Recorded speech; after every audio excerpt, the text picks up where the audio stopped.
দুপুরে বা রাত্রের মেনুতে যদি এরকম একটা রান্না থাকে তো বাড়ির প্রত্যেকটা মানুষই খুব ভালোবাসবে ও তোমার রান্না খুব তারিফ করবে। তো তোমরা একবার বাড়িতে এইভাবে রান্না করে বাড়ির মানুষদের খাইয়ে দেখো, খুব ভালোবাসবে। নমস্কার বন্ধুরা, চিত্রাস ফ্যামিলিতে তোমাদের সবাইকে স্বাগত। আর আমি চিত্রা, তোমাদের সাথে আজকে শেয়ার করতে চলেছি তেল পটল।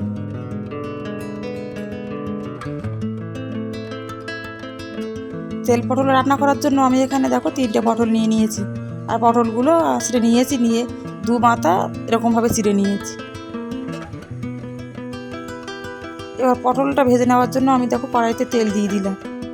তেলটা গরম হয়ে গিয়েছে, আমি একটু তেলের ভিতরে একটু হলুদ গুঁড়ো দিয়ে দিলাম। দিয়ে তেলটা গরম হয়ে যাওয়ার পরে আমি একে একে পটলগুলো সব দিয়ে দেবো, দিয়ে ভালো করে ভেজে নেব। আর এই রান্না করার সময় মাথায় রাখতে হবে যে পটলগুলো যেন ভাজার সময়ই সেদ্ধ হয়ে যায়। এবার উপর থেকে আমি সামান্য একটু লবণ দিয়ে দিলাম যাতে পটলটা তাড়াতাড়ি সেদ্ধ হয়ে যায়।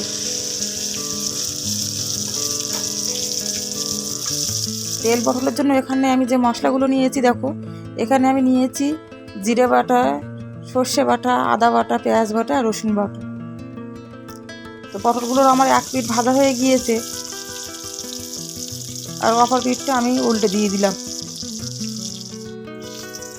দিয়ে এভাবে আবার কিছুক্ষণ ঢাকা দিয়ে রাখার পরে আমার পটলটা ভাজা হয়ে গিয়েছে, আমি পটলটা তুলে নিলাম।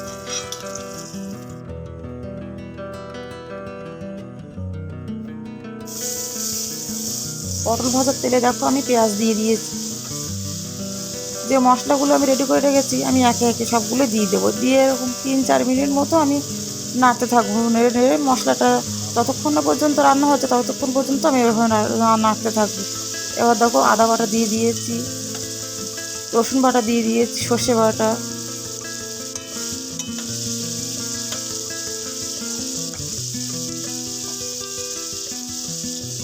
সব মশলাগুলো দেওয়ার পরে আমি এইভাবে কিছুক্ষণ নাড়তে থাকবো।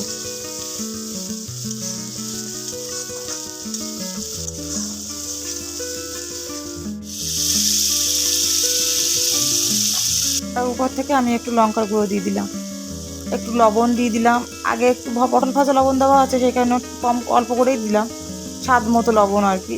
আর উপর থেকে একটু চিনিও দিয়ে দিয়েছি। আর রান্নাটা একটু সামান্য মিষ্টি মিষ্টি স্বাদের হবে সেই কারণে। দেখো মশলাটা আমি কষা করছি। আর আমি এটা যেহেতু তেল পটল বলেইছি, আর আমি আগে তেল দিইনি, পটল ভাজার তেলেই মশলাগুলো দিয়েছিলাম, তো সেই কারণে উপর থেকে আমি একটু সর্ষের তেল দিয়ে দিলাম। দিয়ে মশলাটা আমি কিছুক্ষণ কষিয়ে নেব ভালো করে, মশলার ভিতরে যেন কোনো কাঁচা গন্ধ না থাকে। তো মশলাটা আমার কষানো হয়ে গিয়েছে, এবার আমি ভাজা পটলগুলো দিয়ে দিলাম।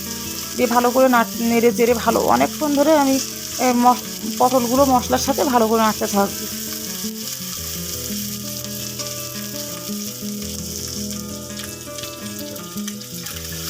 পটল আর মশলাগুলো আমার ভালোভাবে নেড়ে চেড়ে গায়ে লেগে লেগে মতো গিয়েছে। এবার আমি উপর থেকে একটু অল্প করে জল দিয়ে দেবো, বেশি জল দেবো না, যেহেতু পটলগুলো আমার আগে সেদ্ধ আছে আর মশলাটাও আমার সুন্দর করে আগে হয়ে গিয়েছে।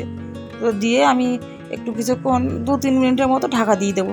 ঢাকা দেওয়ার পরে দেখো আলগা করেছি, পটলটা দেখো কত সুন্দর সেদ্ধও হয়ে গিয়েছে, আর মশলাটাও দেখো তেল তেল মতো ছেড়ে দিয়েছে, আর রান্নাটাও প্রায় হয়ে এসেছে, আর মশলার কালারটাও দেখো কত সুন্দর চলে এসেছে।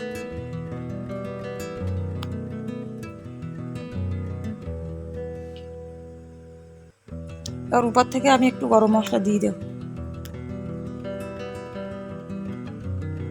গরম মশলা দিয়ে এরকম 1 মিনিট মতো একটু রান্না করে নেব। নিয়ে আমার তেল পটল রেডি, আমি এবার নামিয়ে নেব।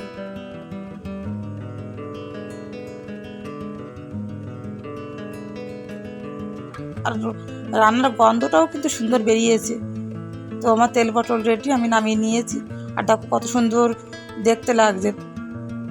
তোমরাও একবার বাড়িতে এইভাবে বানিয়ে বাড়ির মানুষদের খাওয়াও, সবাই খুব পছন্দ করবে। তো আমার ভিডিও যদি তোমাদের ভালো লেগে থাকে তাহলে অবশ্যই একটি লাইক করবে ও চ্যানেলটি সাবস্ক্রাইব করে আমার পাশে থাকবে।